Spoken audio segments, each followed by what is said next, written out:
ಯಾರಿಗ ಅನ್ಯಾಯ ಮಾಡಿದಕ್ಕೆ ನನಗೆ ಇದರೆಲ್ಲ ಬರಬೇಕಾಗಿತ್ತು. ಸ್ವಲ್ಪ ಹೊತ್ತು ನೋಡ್ಬಿಟ್ಟು ಅದು ನಾಚಿಕೆ ಆಗ್ಬಿಟ್ಟು ಅದ್ರಿಂದ ಮುಂದೆ ನಿಲ್ಲಿಸೇ ಬಿಡ್ತೀನಿ ನಾನು. ಅಭಿಮಾನಿಗಳಿಗೆ ನಾ ಹೇಳಿದ್ದೀನಿ, ನೋಡಿ ಆ ಚಿತ್ರ ನೋಡಿ, ಆ ಚಿತ್ರ ನೋಡಿ ಅಂತ. ಬಾಕಿ ಯಾವ ಚಿತ್ರನೂ ನೋಡಿ ಅಂತ ಹೇಳಿ ಯಾರಿಗೂ ಹೇಳಿಲ್ಲ, ನಾನೇ ನೋಡಿಲ್ಲ. ಇದ್ರೂ ಇರಬಹುದೇನೋ, ಅದನ್ನ ನಾನು ಇಲ್ಲ ಅಂತ ಹೇಳಲ್ಲ. ಅದೇ ನಾನು ಹೇಳ್ಕೊಳ್ಳೋದಿಲ್ಲ. ಅದನ್ನ ಪಾತ್ರಗಳನ್ನ ಚೆನ್ನಾಗಿ ಮಾಡ್ಬೇಕಲ್ಲ, ಚೆನ್ನಾಗಿ ಪಾಠ ಮಾಡ್ಬೇಕಲ್ಲ. ನಾನು ಚೆನ್ನಾಗಿ ಬಹಳ ಅಲ್ಪ ಸಾಧನೆ, ಬಹಳ ಅಲ್ಪ ಸಾಧಿಸಬೇಕಾಗಿರೋದು ಸಾಗರದಷ್ಟು ಅಂತ ಹೇಳ್ತಾರೆ ನೋಡಿ. ಹಾಗೆ ಹಣ ಇದನ್ನೆಲ್ಲ ಅವಲೋಕಿಸ್ತಾ ಬಂದಾಗ ಒಂದು ತೃಪ್ತಿ ಅನ್ನುವಂಥದ್ದು ಇವತ್ತವರೆಗೂ ನೀವು ರಾಜ್ಕುಮಾರ್ ಸಿಕ್ಕಿಲ್ಲ. ಹಗಲು ರಾತ್ರಿ ಅದನ್ನೇ ಯೋಚನೆ ಮಾಡ್ತಾ ಇದ್ದಾನೆ. ಇನ್ನೂ ಸ್ವಲ್ಪ ಒಳಗಡೆ ನುಗ್ಗಬೇಕಲ್ಲ, ಇನ್ನೂ ಸ್ವಲ್ಪ ಒಳಹೊಕ್ಕು ನೋಡ್ಬೇಕಲ್ಲ, ಪಾತ್ರಗಳನ್ನ ಚೆನ್ನಾಗಿ ಮಾಡ್ಬೇಕಲ್ಲ, ಚೆನ್ನಾಗಿ ಪಾಠ ಮಾಡ್ಬೇಕಲ್ಲ, ನಾನು ಚೆನ್ನಾಗಿ ಪಾಠ ಮಾಡ್ಬೇಕಲ್ಲ ಅನ್ನೋ ಒಂದು ಹುಚ್ಚು ಬಿಟ್ರೆ ಬೇರೆ ಇನ್ನೇನು ನನಗಿಲ್ಲ. ಅಷ್ಟರಲ್ಲಿ ಮನುಷ್ಯನಿಗೆ ಬರತಕ್ಕಂತಹ ಕೆಲವಾರ ತಾಪತ್ರಯಗಳು ದೈಹಿಕವಾಗಿ ಮಾನಸಿಕವಾಗಿ ಇದೆಲ್ಲ ಬಂದು ಈ ಮಂಡಿ ನೋವಂತೆ ಅದಂತೆ ಇದೆಲ್ಲ ಯಾತ್ರಿಂದ ಬಂತು. ನೀವೆಲ್ಲ ಪಾಪ ಬಹಳ ಕಷ್ಟಪಟ್ಬಿಟ್ಟಿದ್ರಿ, ಬೇಕಾದಷ್ಟು ಫೈಟು ಗೀಟು ಅದು ಇದೆಲ್ಲ ಮಾಡ್ಬಿಟ್ಟು ಇದೆಲ್ಲ ಈ ಹಳೆ ನೋವುಗಳಿರಬಹುದು ಅಂತ ಹೇಳಿ ಇದ್ರೂ ಇರಬಹುದೇನೋ, ಅದನ್ನ ನಾನು ಇಲ್ಲ ಅಂತ ಹೇಳಲ್ಲ. ಅದೇ ನಾನು ಹೇಳ್ಕೊಳ್ಳೋದಿಲ್ಲ. ಅದನ್ನ ಹೌದು ಇದು ನೋಡಿ ಹೀಗಾಗೋಯ್ತು ಅಂತ. ಹೇಗೆ ಭಗವಂತ ಇಲ್ಲಿವರೆಗೆ ನಮ್ಮನ್ನು ಈ ರೀತಿ ನಡೆಸಿಕೊಂಡು ಮಾರ್ಗದರ್ಶನ ಮಾಡಿದ್ನೋ ಅದೇ ಭಗವಂತ ಇದನ್ನು ಕೊಟ್ಟಿದ್ದಾನೆ. ಯಾಕೆ ತಗೋಬಾರ್ದು?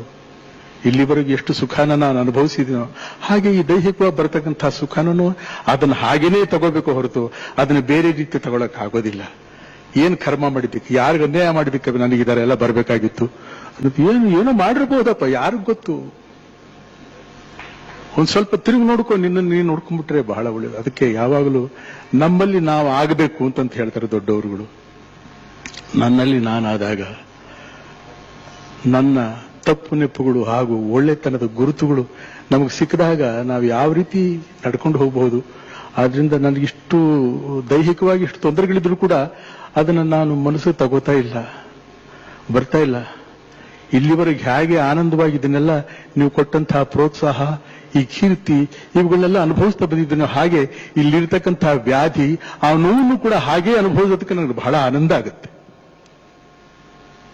ಯಾಕಂದ್ರೆ ಅದನ್ನೆಲ್ಲ ಕಲಿಸ್ಕೊಟ್ಟವ್ರು ನೀವೇ, ನಾನೆಲ್ಲ ಓದ್ದವನೆಲ್ಲ ಬರೆದವನೆಲ್ಲ ಅಂತ ಆಗಲೇ ಹೇಳ್ಕೊಟ್ಟಿದ್ದೀನಿ. ಹಾಗೆ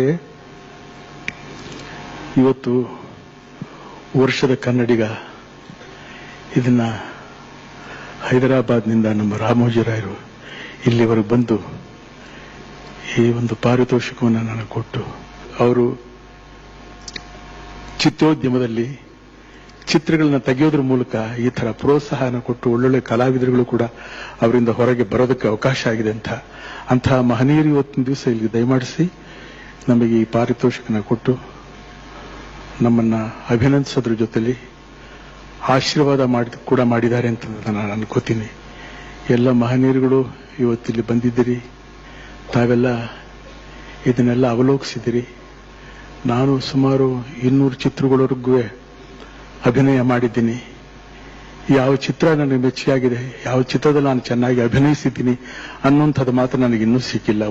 ಸಿಕ್ಕಿಲ್ಲ ಅಂತ ಹೇಳಿದ್ರೆ ತಪ್ಪಾಗುತ್ತೆ. ಒಂದೇ ಒಂದು ಚಿತ್ರ,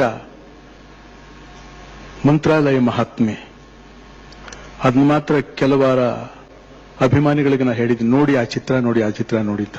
ಬಾಕಿ ಯಾವ ಚಿತ್ರನೂ ನೋಡಿ ಅಂತ ಹೇಳಿ ಯಾರಿಗೂ ಹೇಳಿಲ್ಲ, ನಾನೇ ನೋಡಿಲ್ಲ. ನನ್ನ ಚಿತ್ರಗಳನ್ನ ನಾನೇ ನೋಡೋದಕ್ಕಾಗಲಿಲ್ಲ.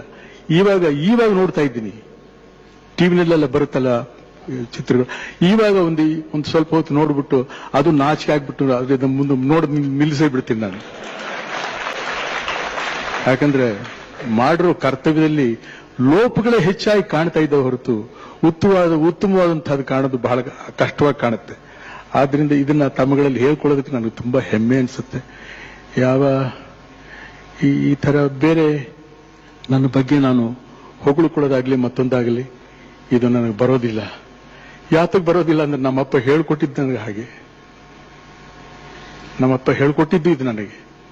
ಅವ್ರು ಹೇಳಿದ್ದೇನೆ ಇವತ್ತೇನೇನು ನಡೀತಾ ಇದೆಯೋ ಇದೆಲ್ಲ ನಮ್ಮ ತಂದೆ ನಮ್ಮ ತಾಯಿಗಳ ಕನಸು.